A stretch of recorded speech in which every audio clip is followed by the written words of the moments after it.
How would a caveman cook a steak? And what do you call a cow that does magic tricks? Second one's easy.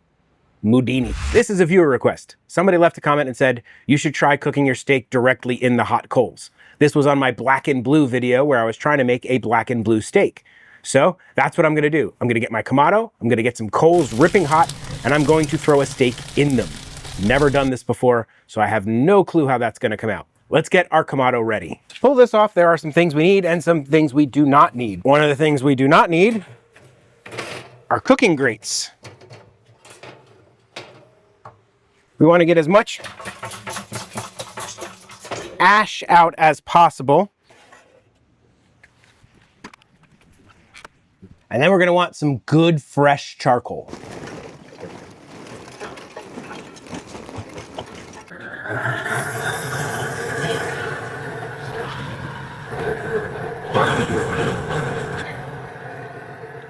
While the grill's coming up to temp, we're gonna whip together a quick cowboy butter. For a caveman steak, I thought cowboy butter made sense. Stick of butter, some parsley, a little bit of thyme, a couple of cloves of minced garlic, a little bit of green onion, some smoked paprika, a little bit of lemon juice, and I'm using unsalted butter, so healthy bit of salt. I didn't measure anything. It's cowboy butter. Why would you measure? Now, if you want to make this spicy, add chili peppers, cayenne pepper, chili flakes, anything you want. I'm making this for my family who loves this and they don't like the spice. So no spice. Cowboy butter. Our grill's almost ready, so we're gonna grab our steak. For our sacrifice, I have this, a beautiful 2 3/4 pound bone-in ribeye. You may be asking, why does it look kind of dry and crusty on the outside? Well, I did that on purpose. You see, yesterday I salted this thing heavily and then threw it in my fridge uncovered overnight. And it's just been sitting there with the salt penetrating and drying out that outer exterior. That should penetrate and give us some good seasoning on the inside because I figured I can't put anything on this steak. It is just going to burn. I'm not gonna put any oil, I'm not gonna do anything. I'm just gonna throw it in the coals. I don't want too much stuff sticking to the steak. Speaking of the coals, let's take a look at them. The dome said 600, but they are glowing red. It's time to throw a steak on the fire. Sorry, big guy. Now this didn't take very long, but I did speed up sections at 300%, so you guys don't have to wait quite as long to see how this thing goes. But I thought it was interesting to see how the steak changed throughout the time sitting in the coals. I sped it up anytime I wasn't doing anything to the steak. There's a nice little timer there at the top, so you can just kind of keep track of what's going on. I was kind of surprised. Only a very few amount of coals actually stuck to the steak. My apologies for the changing lighting. There was a cloud that decided to shade and unshade and shade and unshade the sun, making this a lot of fun to film.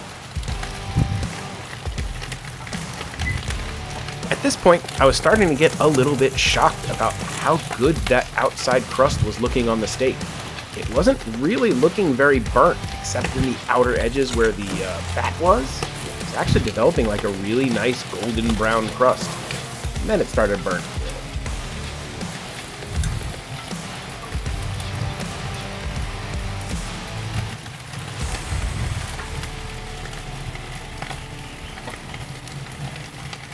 So there you go. That is a black and blue steak.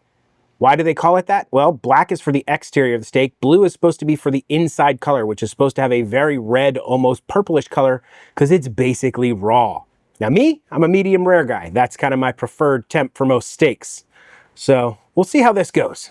I'm kind of surprised how like little of the coals is stuck to the steak. I really don't see anything I need to wipe off. Here goes nothing.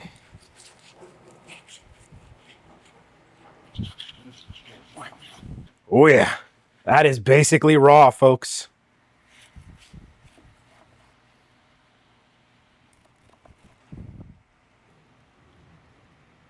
At this point, you're basically eating steak tartare. Grab a piece here, dip it in this butter.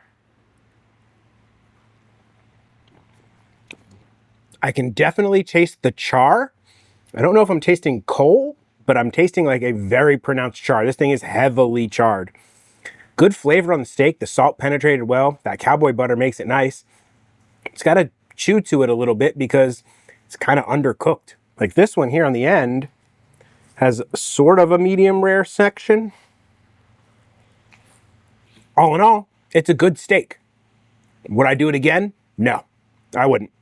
It's not the way I like my steak. I like my steak with a nice golden brown crust and a medium rare. This is not that. If you like your steak burnt on the outside and raw on the inside, like my Italian uncle used to, then yeah, this is the steak for you. Cook it this way. Otherwise, I have some other videos that might give you a little bit better result, something you're looking for. Not much of a reason to put this on the website for a recipe, but I do have a recipe for cowboy butter on my website, so check out dadgotthis.com. Link will be in the description. If you enjoyed this video, think about throwing me a like or a subscribe. I'd appreciate it. So with all that out of the way, I guess there's only one question left to answer. Why do cows have bells? Because their horns don't work. Yeah, pretty bad. Dad may tell horrible dad jokes, burn the heck out of a steak in his Kamado Joe, but one thing Dad will never do is an outro. So that's it. Bye. This is the part where I thank all of my members. You guys are the absolute best. Thank you so much for your support, and rock on. I don't know why I said rock on, but rock on.